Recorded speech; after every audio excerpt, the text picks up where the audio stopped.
Welcome to the show, everyone. I'm JJ Flizanes, your producer and empowerment strategist. Thank you for downloading today's episode.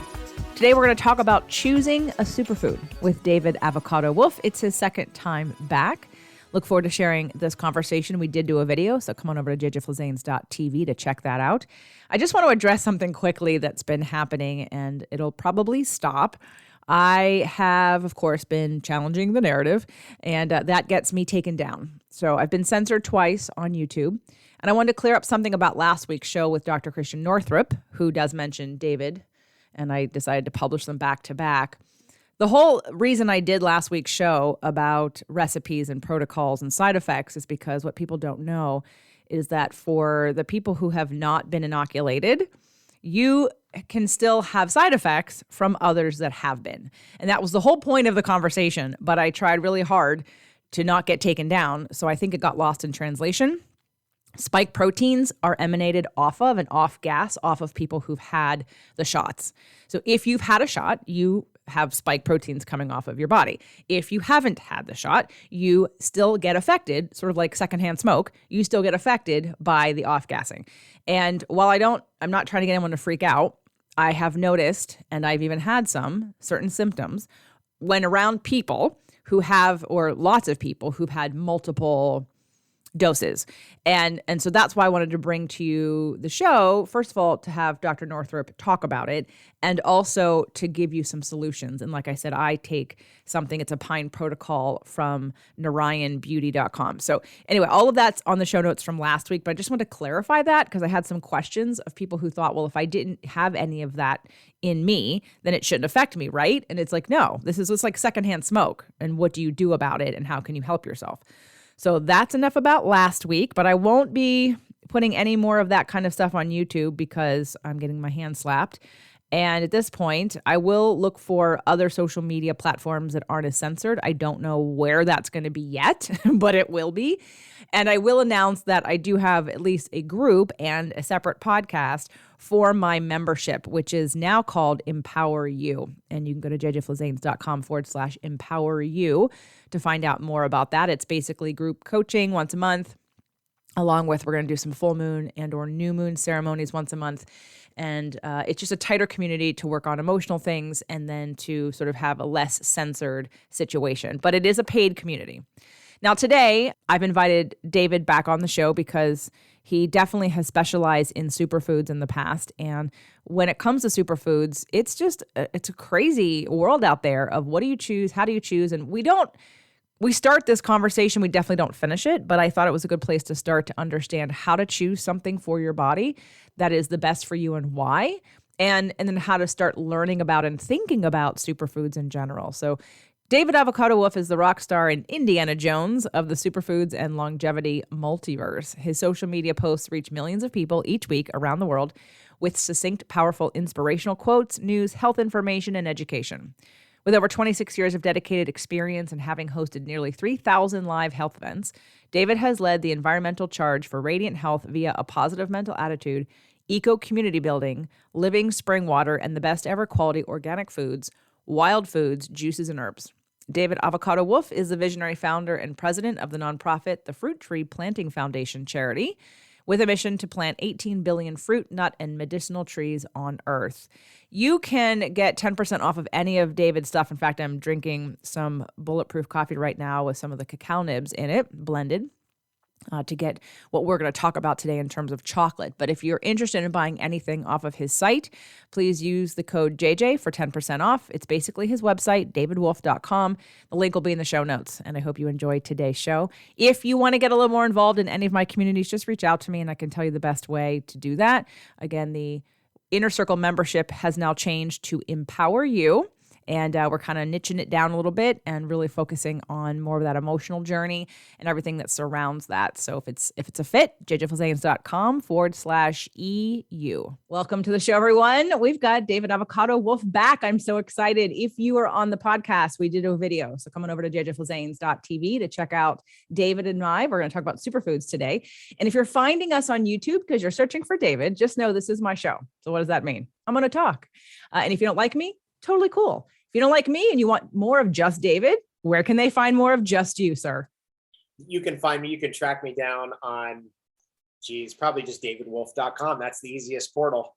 Perfect. davidwolfe.com. Don't like me? Go right there. Otherwise, buckle up. Here we go. We're going to be talking today about superfoods. When I met David for the first time, well, we've only met in person once. It was 2007 at a wellness event called Extreme Health, put on by T. Harv Eker and Peak Potentials at the time. It was his first time doing it. And we didn't share the stage, but I was speaking at that event also. And you were talking about superfoods. And I remember back then in 2007, superfoods was a hot topic, and it still is today, but I almost feel like there's so much behind it that's like, it's gigantic. So I'd love to break down maybe an overview, like a simplification of the term, and then maybe different categories we could go into, and then where you'd like to go. You know what I mean? Because again, this is a ginormous topic, and 1 hour is not going to scratch the surface of superfoods. So how would you start us? And welcome back to the show, David. Right on. Thanks for having me back. Good to see you.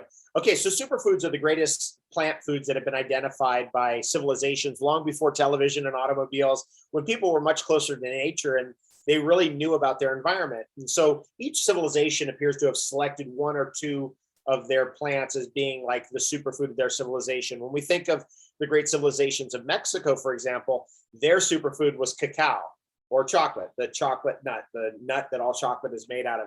When we think of the great civilizations of China, theirs was the goji berry. And it was the center, actually. In fact, what was his name? Linnaeus, the guy who categorized all the plants and created the binomial system that we're all familiar with. He named the goji berry, he put it in the genus Lyceum, which has to do with teaching, education, because that's how the Chinese really thought about it. It's like, once you have that one in the center of your diet, in the center of your medicine wheel, then it teaches you about all the other medicines. I thought that was a really interesting insight. Linnaeus, these people were really sharp way back then. And then we could go to any part of the world. Let's go to South Africa. Aloe vera was what they had in South Africa. And that was their great superfood. And still today, one of the great beauty substances and great beauty foods and great longevity substances. And you can tell I'm a massive fan of aloe vera, like over the top. When you get to the Caucasus in that region, it was hemp seed. And that was their superfood and their super crop that they could grow and create an enormous amount of food and other materials for building and everything else.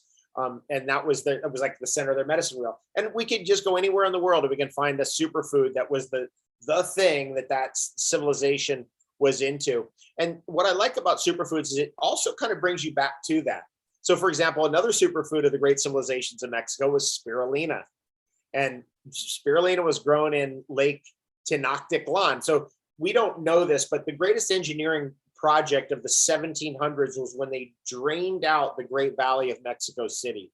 So Mexico City is a huge volcanic valley. It's probably really 50 cities, kind of all that have now sprawled into each other. And it used to be filled with water. And it was like a Venice. So when Cortez got there in 1519, I think, somewhere around there, 1520, he was like, this is like Venice. Everything was all canals and water. And what they were growing in that water was spirulina.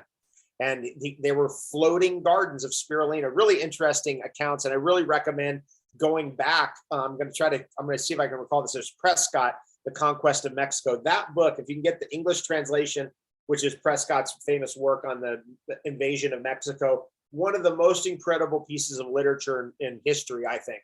And he talks about the spirulina farms on the Lake of Mexico.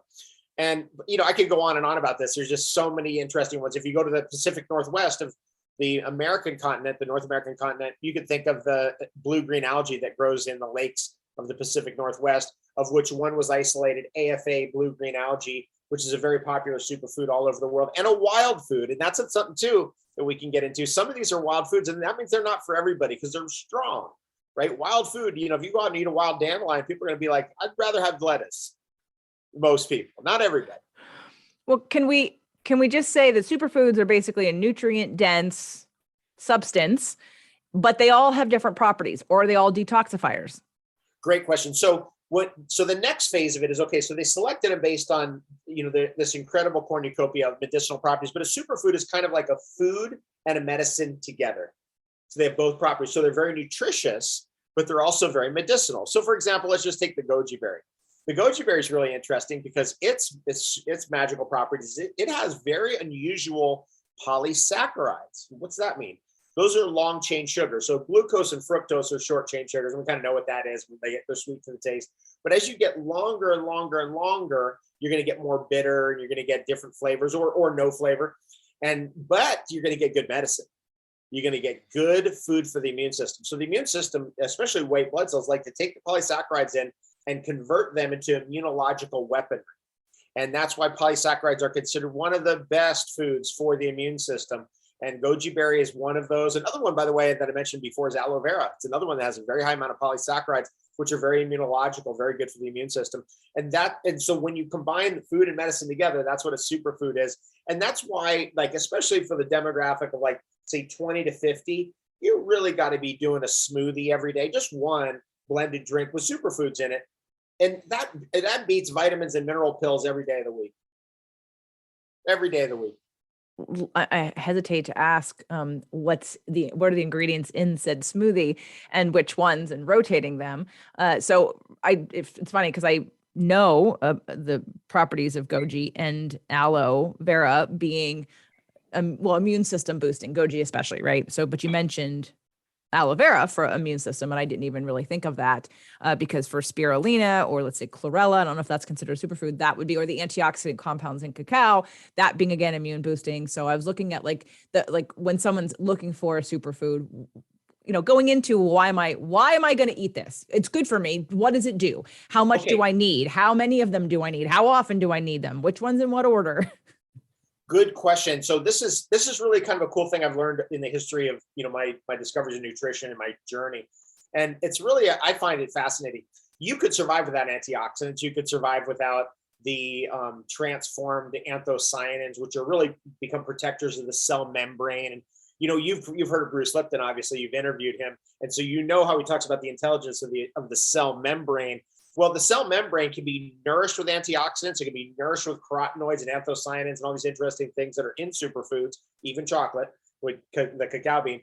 But you could survive either way. But which one do you want? Do you want to have a cell that's kind of hollow and doesn't have the real richness of the antioxidants that could be in that cell membrane, the richness of the polysaccharides that could be in that cell membrane, the richness of the omega-3 fatty acids that could be in that cell membrane, or without it? And that's the thing, is that eventually you start realizing that these superfoods they're correlated to a richness of culture, life, and your own experience. And so, having come from the SAD diet, I think we all come from and I ate just junk when I was a little kid. It was like, we didn't have anything healthy or organic, anything like that. So I've experienced that side. And that's why I'm on this side. Is because I'd rather get the antioxidants and the polysaccharides and the saponins and all these interesting compounds that superfoods provide than not. Now, does that give you a health benefit? Does it give you a longevity benefit? Sure. Yeah, absolutely. I mean, when you think about chocolate, and I'm not talking about like junk chocolate with sugar in it, but the original material, and also, processed really high content, say high 90% cacao or something like that. This is the highest antioxidant food in the world that people eat. There could be things with higher antioxidants, but people don't eat it. In terms of a food that is in the top 15 foods in the world, chocolate's it. And so, do chocolate eaters live longer? And the answer is absolutely. Princeton correlated that long ago. Chocolate eaters live on average a year to 2 years longer than the average. Now, you might be going, hey, that's insignificant. But hey, when you got grandkids, it's very significant, right? Or great grandkids. And that's a lot for a food. To be able to say that one food in your diet can increase your longevity by that much, that's a significant thing, right? If we think about that, we're like, okay, if the average person's living 75 years and they get 2 extra years on top of that, that's statistically significant. What is that, like 3.5% or something like that? That's good. I'll take it. We'll take it. Well, but you're talking about people who are eating real chocolate, not sugar-laden milk chocolate. You're talking about dark cacao, organic, not sprayed, nothing, no crap in it. It's, like you said, 90% cacao. That's what you're talking about, right? Because I just want to make sure people don't listen to this and say, great, eat more chocolate. No, right. Don't eat more milk chocolate. Don't eat more Hershey's. High fructose corn syrup chocolate or any of the other nonsense. And I'm a qualitarian. I think you are too. So I'm just going to assume that everybody out there, you want quality. And I think everybody is a qualitarian when they really think about it. They really want quality. So go for it. Spend the extra. I spend the extra dollar to, get the chocolates made by people I know that I think is the best ever. And, that's, it's $1. It's like, okay, it's not that big a deal. And so, where I try to penny pinch is when I'm paying the government, where right, exactly. But again, with the two different kinds of audiences, I know that people are searching you and they're finding this on YouTube, and I don't know them, but I do know my audience. And while I can't assume every single one is a qualitarian, I do want to make sure we say that so someone can't say, "Hey, JJ and David said eat more of chocolate." It's like, yeah, not chocolate with high fructose corn syrup, and it's milk chocolate, and it's a very low percentage of cacao, and it's not organic, and it's been sprayed, and it's been in molds that have gluten in them and whatever. So we're looking at because I know a lot of people don't love dark chocolate. Now I have a recipe, everyone, on here somewhere on YouTube if you're here, and it was on the original Fit to Love show, and I was making with Jeannie Peters dark chocolate peanut butter cups, low sugar, high protein, with almost 100% dark chocolate, and using a little stevia to sweeten it, along with some peanut butter and using a little bit of a protein powder to up the protein in there, also to make it not so gooey. And you have a mold. Anyway, super easy, super healthy, and fun to do. But let's talk about the sweeteners if someone's not going to make it. And I'll take chocolates that I buy, but I don't love them as they are, and I'll make chocolate bark. And I didn't do that video yet, but making chocolate bark where you melt it down, you put in some other superfoods, maybe some pumpkin seeds or some cranberries or wild blueberries, a few of those, and a little cinnamon, a little vanilla, a little stevia, and then you put in the refrigerator, and then you make it into bark. And again, to me, that's much more satisfying than what I'm going to get in the grocery store most of the time, because they're not going to do it the way I do it. And they're not going to put some of the things in. You may put almonds and different nuts or whatever you want to put in it. But when people are looking for, again, that best quality chocolate. And again, I remember back in 2007, weren't you selling chocolate? Or are you still? Don't you have your own chocolate? Yes, actually. And so we moved our operation from California to Houston. And so we're still in the process of resetting up in Houston, but we just did a limited release of our chocolate. It's still out there, it started on Valentine's Day. And so we just did a limited release of the chocolate, but we'll get up and running in Houston relatively soon. I've been in the chocolate. I'm actually one of the only people, because, out of all these superfoods, there's certain ones that I'm in love with and that I really wanted to get into growing. And one of them is the chocolate tree. And I have a farm in Hawaii. And so I've been there, 17 years or something, a long time. And so I've got like 300 cacao trees. And I was just in Hawaii. I was just in Hawaii like 2 weeks ago for my birthday in Kauai. And we were sitting under cacao trees. Doug's like, what is that? I'm like, it's a cacao. He's like, wow, that's a really big bean. Right there, like growing on that tree. So where are your trees in Hawaii? So I've got a farm on the Big Island, and I've been there actually 20 years, and also in Kauai. And so we have a good production of cacao. And just so everyone knows, when you look it up and you're like, okay, what does this tree look like? It's not really a giant tree. It's usually kind of a smaller tree. Maybe it gets as high as maybe 3 meters, 4 meters max. Usually smaller than that. And then it produces these Nerf football type of fruits. And on the inside of that is like 30, 40, 50 cacao nuts or beans. We call them beans. It's not a bean.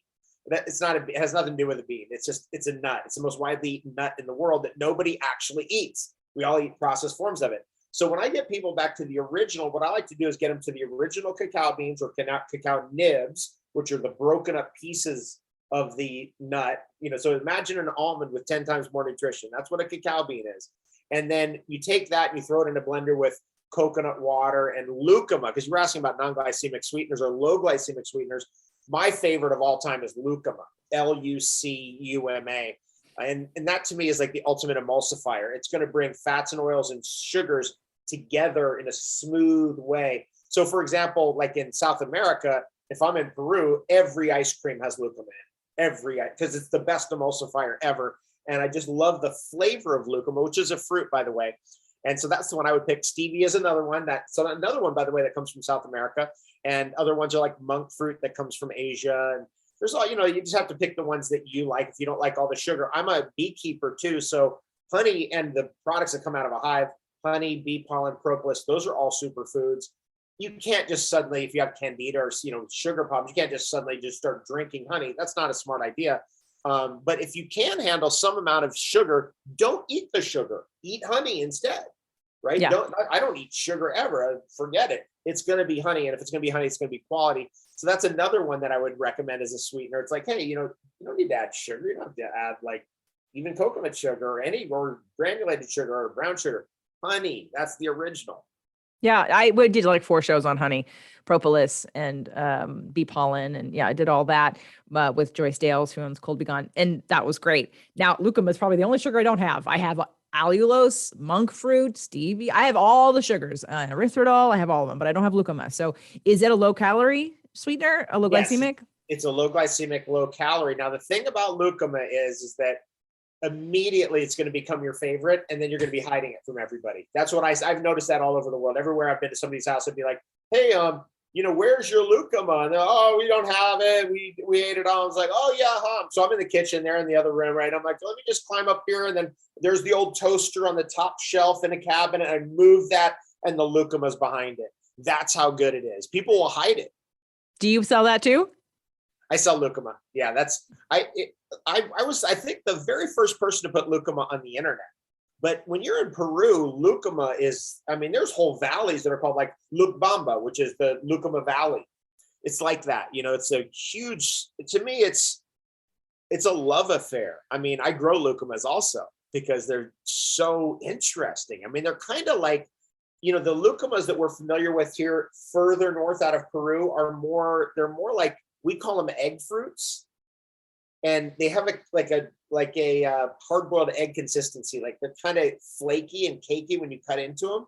And if you bite into them, it's a love affair. I don't know how else to describe it. But the products that you're going to find are going to be powdered. So they're going to take that material and they're going to dry it and powder it, and then it's just easy to shovel it into a blender. Which is, again, my nutrition strategy: 1 blended drink a day at least.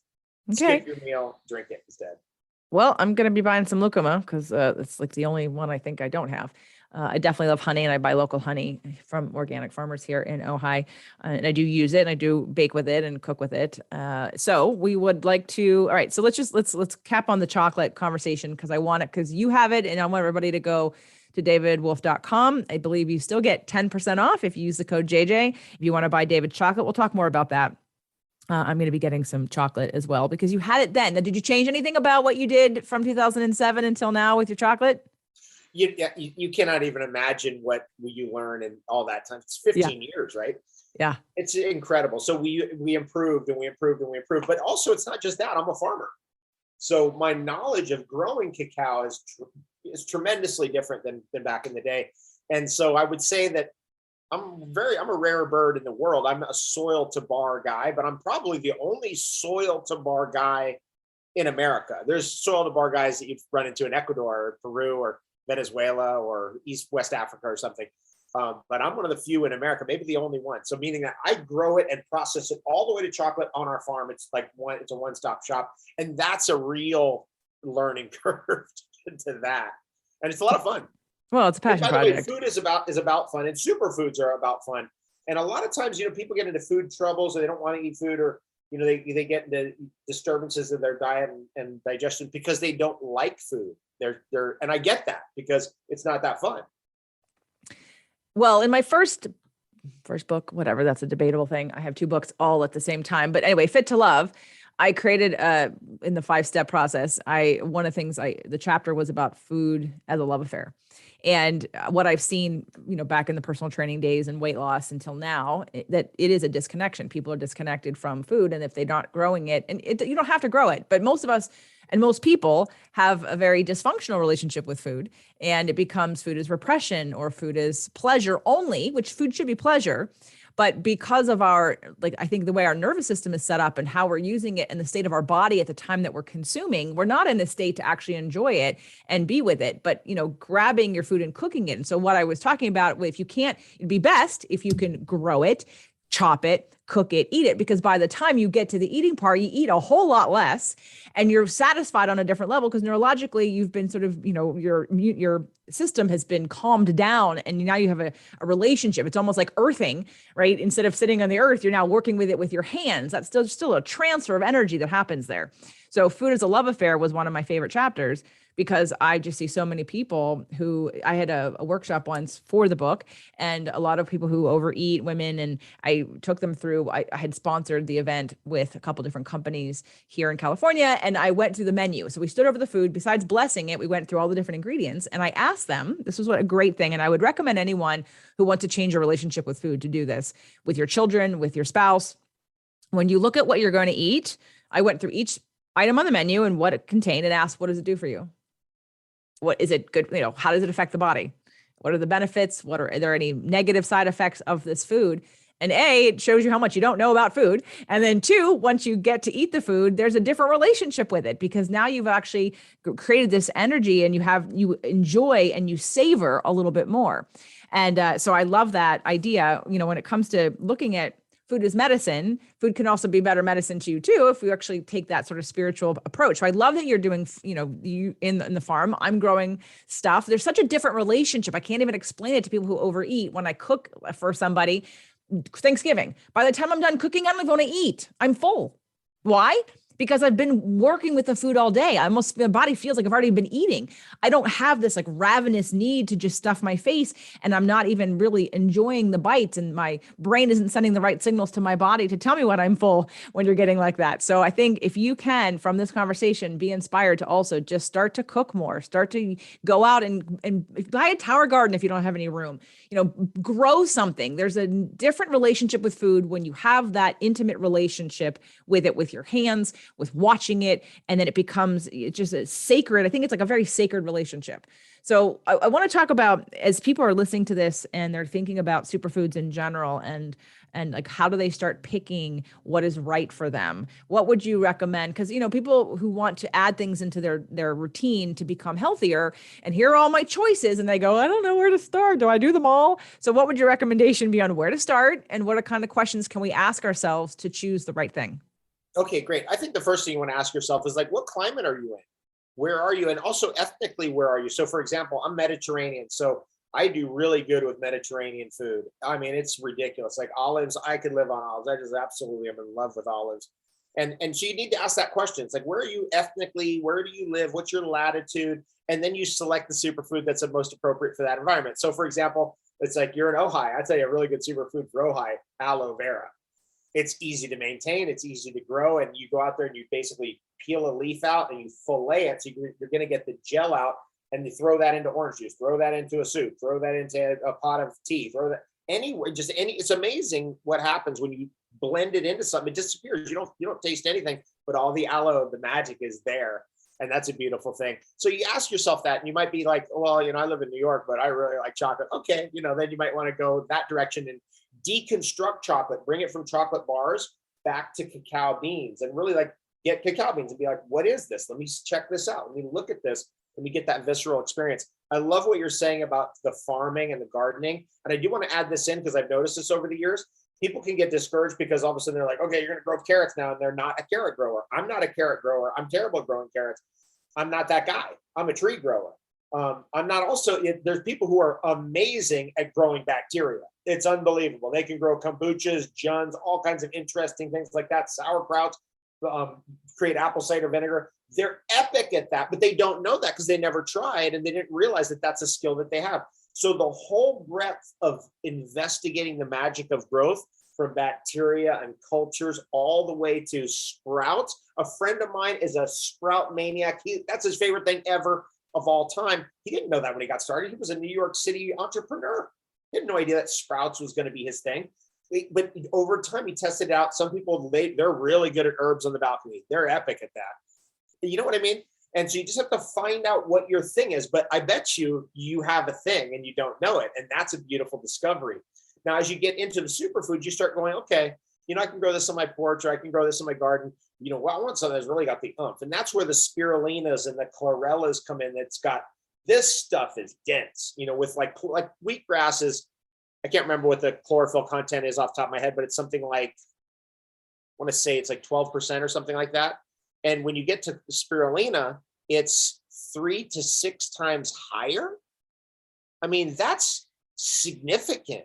So when I'm thinking about like, what do I want to store and like have, just in case, we have problems with supply chain or whatever, what am I going to store? I'll tell you what I'm storing: spirulina, chlorella.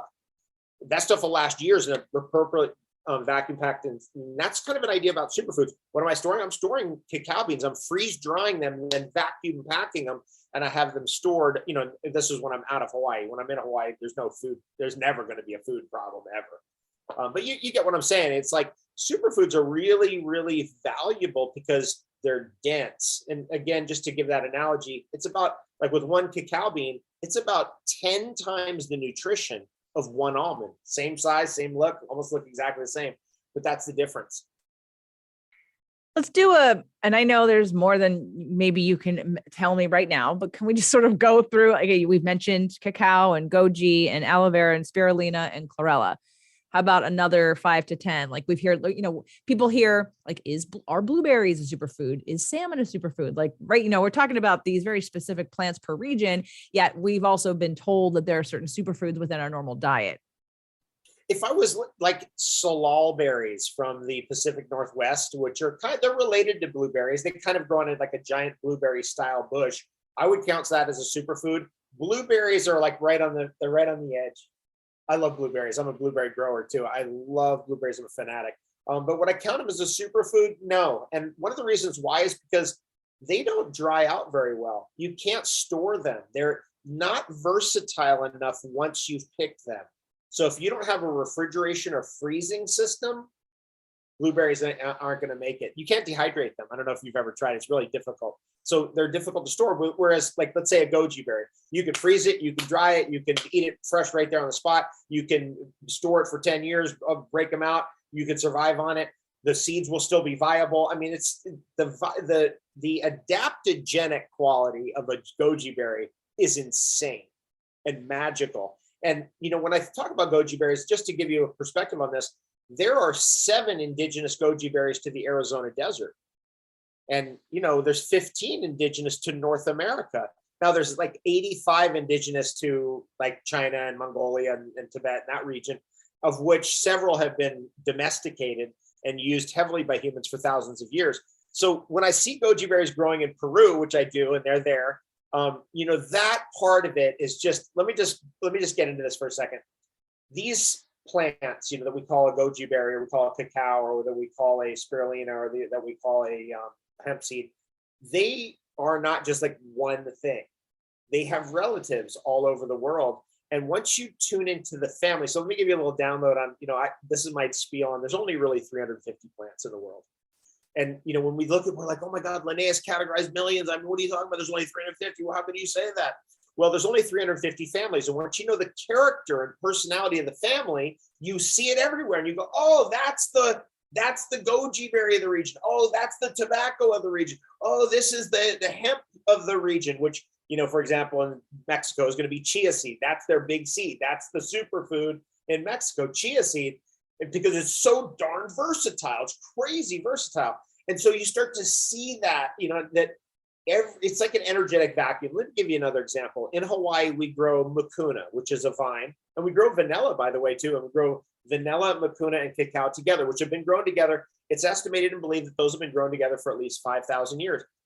Mucuna takes up the energetic vacuum of a viney, nitrogen-fixing plant that produces, beans. Now, many of those that could fill that vacuum in nature are not edible. So I don't want those. I want the one that's like most edible, and that's mucuna. And so once you start growing mucuna, the mucuna drives off its competitors that do the same thing that it does for the ecosystem. Does that make sense? Yeah. What would mucuna, is it in something we would know, or is it specifically like you can only find it called mucuna, or does it end up becoming something else? Mucuna is the number one Parkinson's drug in the world. It's if you take a supplement, and the pharmaceutical and nutrition industry does this, they standardize it to 15% L-DOPA. That's the best thing ever that's been found for Parkinson's in the world of anything yet. Maybe something will come later. So mucuna is very, very interesting chemically and very interesting in its effect on the brain. Now, let's say I was living in Peru and I was like, well, we don't have mucuna here. So then I grow fava beans, which are energetically do the same thing. Fava beans are a nitrogen fixer. They're not a vine, but they are really good at developing those interesting chemicals like L-DOPA. By the way, for somebody with Parkinson's, those are great things. Mucuna and fava beans are really powerful in that situation. And this brings us back. There's always a medicine in nature, right, Nate? Like the pharmaceutical companies just don't dream stuff up. They go to nature to find things that usually they get a hot tip from a shaman or medicine man, and then they go investigate, and they bring those plants back and they strip them down. It's not just random. And so we have to kind of get back to the origins of human diet and medicine. When you do that, again, superfoods are right smack dab in the middle.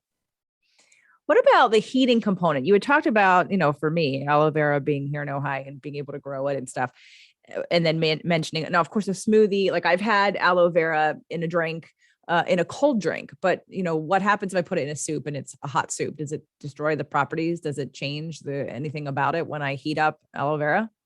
Great question. I mean, the magnesium's still going to be there. The chlorophyll is still going to be there. There's going to be a lot of nutrients still there. So no, the answer is it's still going to be incredibly nutritious. Well, is it more nutritious raw? Yeah, sure. But if you made a soup out of it, but now I've had spirulina soup. It's terrible. So I'm not making spirulina soup. But I make enough soups that I've never thought about putting aloe vera in it. And I put bone broth in it. So I don't know why I wouldn't put spirulina or why I wouldn't put aloe vera in it.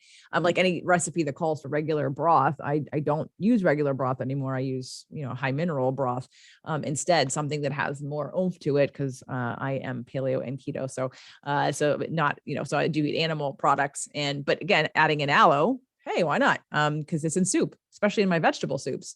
That would be, and it doesn't really have a very strong flavor at all. I know I've noticed, and I definitely, smart.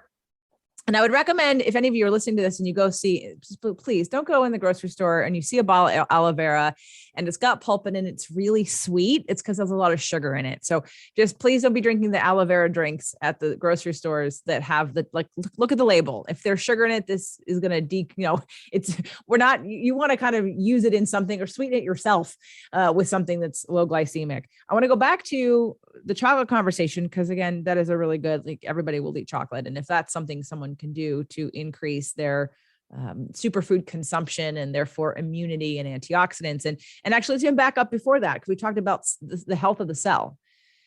And I actually have one of Dr. Nash's doctors who we did talk a lot about cell health, but I want to do it right now here because I don't know when these two episodes are going to air together. But looking at, why would someone care? So if we're looking at cell membrane and inside the cell, can you explain to people, a little bit about that cell health and what the goal is, what's optimal cell health and the nutrients that create cell health?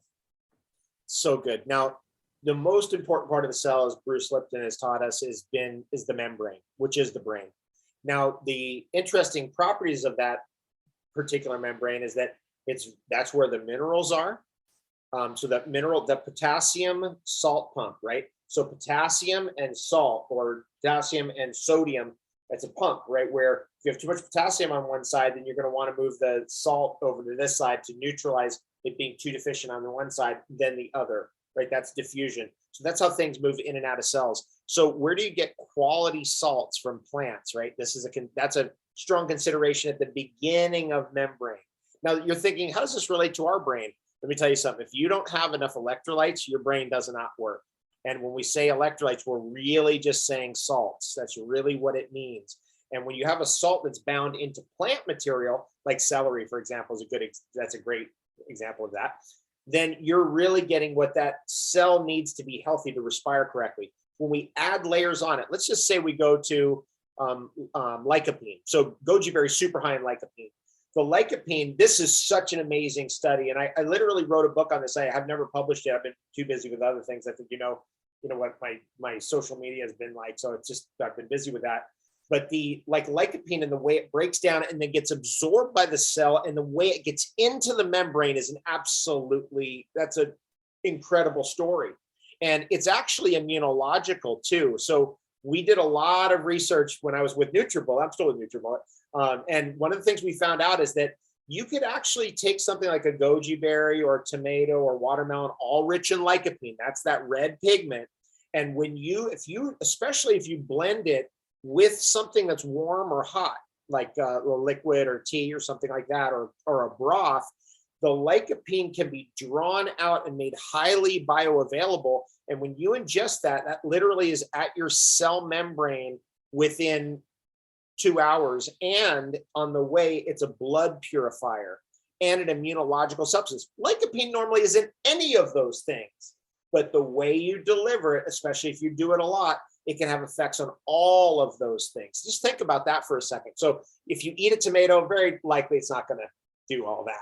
But if you do a soup with lots of tomatoes in it and goji berries and other things rich in lycopene, I'm thinking of gac fruit that they use in Vietnam, which is this crazy gourd that's just, it's like 40 times more lycopene than a tomato and 20 times more than a goji berry. It's like that kind of thing. And they cook that into everything with the oil. That was another piece of that, by the way. If you make that soup and you have a little bit of olive oil in there, that olive oil picks up that lycopene and delivers it to the cell membrane. That's all been worked out in the literature. That was one of my favorite things I ever discovered in the research on color pigments. That's just one carotenoid, which is lycopene. There are 750 pigments in that family. For example, beta carotene, that's another one. Lutein, that's another one. Alpha carotene, that's another one. And that list is voluminous and it goes on. What if you never had those pigments?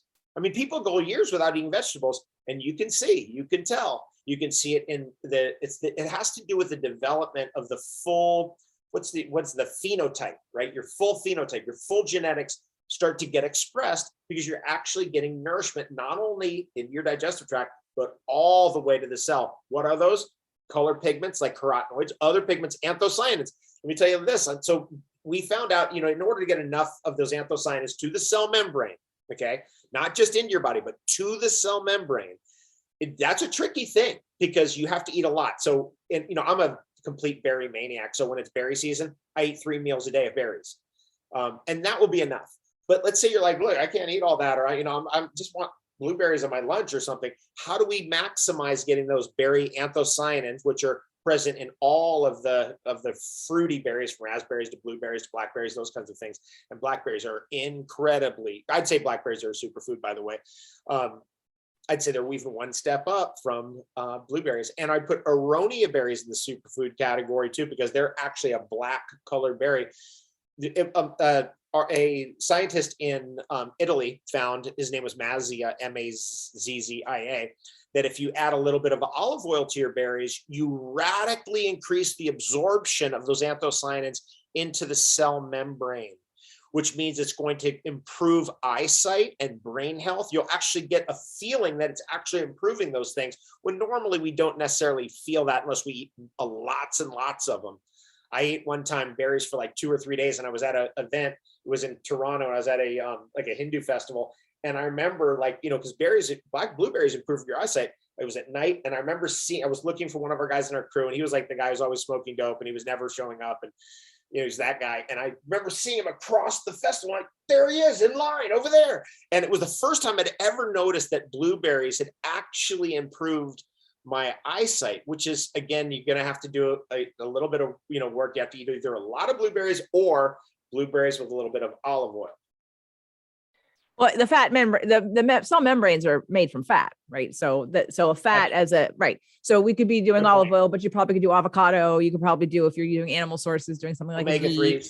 Yeah. So fat, this is one of the reasons why fat is so important in our diet for everybody, because it creates your cell membranes and helps that communication. You're talking about lycopene, and one of the things that it's funny, I hadn't thought about that in a while, but when someone asks, because I'm very intentional, I don't know if you can tell that about me, but I'm very intentional. So whatever I do, there's a reason for it most of the time. And if you catch me on something I don't have a reason for, I'll be like, I don't know. I don't know. It's a habit. But normally it's very intentional. And for me, alcohol wise, like I drink red wine, and I'll drink champagne, but some of the polyphenols, I think it is in champagne, what's the link to less Alzheimer's for champagne. And then with Bloody Marys, I'm like, oh, the lycopene. So all the brain cells I'm killing with the vodka, I'll at least be contributing to a little bit with the lycopene. Anyway, that was my crazy, this is why I drink this drink with the tomato juice, because I don't normally drink tomato juice, but I'm guessing that goji berry has a much higher percentage or concentration of lycopene versus a tomato. Yes, that's correct. Okay. Good to know for those, good to know for those that want to continue to build brain cells, if you're also killing them in other ways also. So, all right. I want to go into, because I'm sure people have a ton of questions that I'm not going to get answered on today's show. So let's go with that. We want to increase our superfood consumptions for their nutrient dense medicinal properties to help with mostly I'm hearing antioxidants, immunity, cell health, and cell health, of course, is everything. That's really important. And then choosing the kind of superfood we're going to focus on is maybe dependent on a little bit of our background, who we are. And I've got a Greek and Italian background. So that's that. Plus I'm living in Ohio. So we have conditionally, I'm in this desert area here, and it's not, we're just going to try to get them in. So choosing from chocolate and goji and aloe and spirulina and blackberries and all these different kinds of berries and and a smoothie. So you want people to do smoothies. Can you give us and I know you have recipes on your blog. So of course, go to davidwolfe.com, and he has recipes for all kinds of things and works with NutriBullet. So if you don't have something to blend it in, you can also check that out too. So let's talk about what your top, a couple different variations of a smoothie recommendation would be for you. And, and looking at someone who might be doing intermittent fasting or more kinds of fasting, like when in the day might they want to do that smoothie on an empty stomach, not an empty stomach? And, what are some of your favorite recipes? Just, maybe one or two. Okay, great. So lifestyle wise, and by the way, I went back and I checked your code for your people for 10% discount off of anything on my website is alive, which is just JJ. You can put it in your show notes, or anybody listening right now, you get a 10% discount for being on the show. Anyway, so when I think about diet and lifestyle for me personally, basically at my age, I'm in my 50s, I've got to be, I can't be eating breakfast. It just doesn't work. I have to just be drinking water in the morning. And so I'll take water and charcoal or, something, some interesting supplement or something, magnesium, for example, in the morning, and just try to skate as long as I can before I have anything, for lunch. And what lunch becomes is okay, let's blend something up. Because I know that if I eat a meal, then it's going to be heavy. And then 3 o'clock, I'm going to be like this. And I've had enough life experience that's where it's going to go to. So that's where the blending comes in. And you may change it up. You may say, look, I'm 20 years old. I want to, blend first thing in the morning. And that's fine. I used to do that when I was 20. And it's just up to you and your lifestyle. Sometimes people like to have a big lunch and then an evening, what am I going to do? And I'm blend your dinner and, don't eat a dinner because it's just too much to have at the end of the day. It's going to show up as fat. Anyway, so what I like is the basic formula, which is coconut water, some type of berries, and some type of green vegetable. That's a good basic formula. Now, once you got that established in your blender and you get used to that, then you go, let me throw some superfoods in on top of that. Let me shovel, a tablespoon of hemp seeds in, or let me throw a little slab of aloe vera gel that I just filleted off of this leaf and throw that in there, see what happens. Let me see what the spirulina stuff's all about. Throw that in there. And that's where, or let me get this lucuma chocolate. I'll put berries, parsley, coconut water, lucuma, and a cacao beans, and just throw those in, see what happens, just blend it up. We found with NutriBullet, it's really interesting, actually. The main reason why people wouldn't get a NutriBullet or wouldn't start into this is because it's such a shocking statement. They were afraid of making a mistake. That was the number one reason. Isn't that interesting? And so my whole thing was, especially when I was on TV with it all the time, I was like, look, let me just show you how easy it is. Just make easy. And that's just how easy it is. Once you get, you've been doing that for years, then you might go, okay, let me add 4 or 5 superfoods to this smoothie, and, you complexify it from there. But you don't ever really need to do that. I mean, if you have spirulina once a day in your diet, that stuff is so insanely nutritious. I mean, let me just tell you this. Whenever you have that much chlorophyll, which spirulina is probably the highest chlorophyll substance in the world, maybe chlorella, they're on par with each other. You also have 4 carotenoids that back all of that chlorophyll. So let's say, over wheatgrass, you had literally, 6 times more chlorophyll. It's roughly about right. And it could even be more, by the way, in spirulina than you have in wheatgrass. You also have 6 times as many carotenoids, like lycopene and lutein and beta carotene and those things we talked about before. That's crazy. I mean, people don't get that kind of nutrient. You can't get that from supplements. It's just not possible. You can only get it from food. And that's why we say, hey, get it from superfoods, because it's got it. Yeah.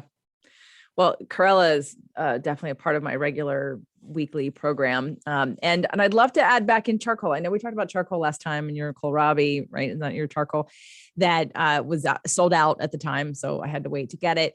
But it's funny because my cats do really well with it, and I put it in their wet food along with their probiotics every day, so they can. I need a carrier for their nutrition, and then they eat other really high-end cat food other than that.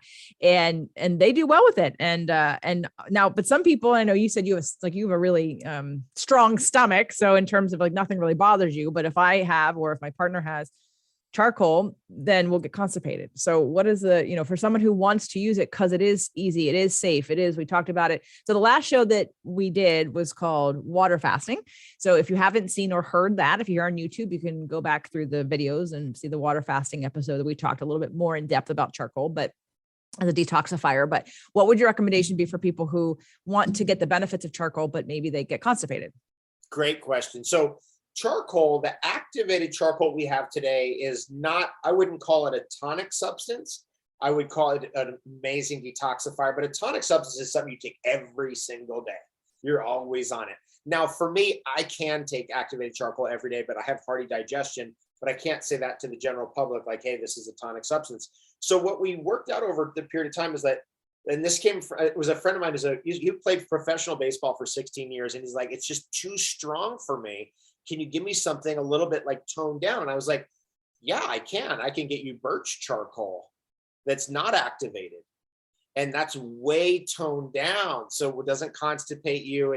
Then that is a tonic substance. You can take birch charcoal every day of your life and never have a problem. And so, we have to go back to the origins of all this. Back in, let's just say we're in like Italy, way back when, it was all birch and willow charcoal. That was what was, when you needed something, you had an upset stomach, it was birch and willow charcoal. As we got into the 20th century, it was a Russian scientist figured out how to activate charcoal by burning off those last 10% of volatile organic compounds and proteins and things like sulfur, and eliminating that, and then standardizing the material.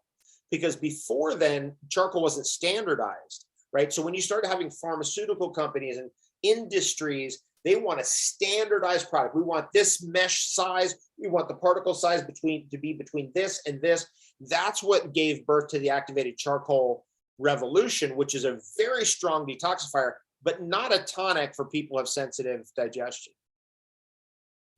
Okay. Do you have that one now? I usually have it, but right now we are sold out of it. Every time I talk to you, you're sold out of the one thing that I want. All right, I'll just get on the list. My goodness. All right. So davidwolfe.com. From the UK, and they're having a lot. I mean, we're having a lot of, I don't know, the supply chain thing is real. We're having a lot of trouble. I mean, I put that order in 3.5 months ago. We still haven't gotten it. Damn. All right. So yeah, we need some of that. All right. A lot of good things. davidwolfe.com, JJ code gets you 10% off. And of course, I would recommend the charcoal if you can handle the charcoal. I love the charcoal, but I have to sort of use either chlorella with it because that helps move things, or just space it out. My cats do great with it though. And it doesn't, in case you're wondering, if you put it in wet food for dogs and cats, they don't care.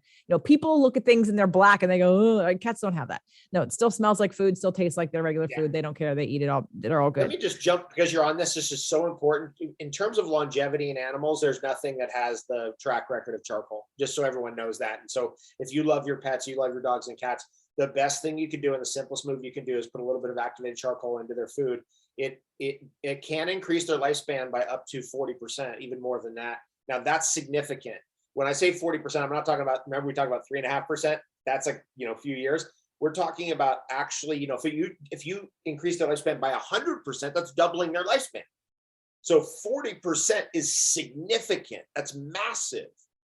Just a little, I just want to throw that in. Yeah, well, I've been on it, and I'm gonna keep doing it because again, they eat it, they have no problem with it, everything's good, and they're pretty healthy. Although I have some things to keep fixing, but we'll get there. I've got one little problem child who had her retinas were detached from birth, And so she doesn't really run or jump very much. She's getting a lot of exercise. She's kind of a little bit fluffier, if you will. She's because she loves to eat. She had a little trauma there, but we're going to work on that on an emotional level. But definitely love your animals, love your children. You can do it for your children. Stick it in a smoothie, right? So we're going to get everybody on. Very safe for children. That's a very important thing. Now, a friend of mine had a premature child, and they were like, hey, they're going to give this child this formula here. Do you want to look at it? I looked at it. It was a charcoal formula. I was like, you got to be kidding me, for a preemie baby. Just to backtrack, and this is in our other show, but just real quickly, charcoal is the most antitoxic substance we know of, and the simplest, and the most useful, and the most standardized for sure.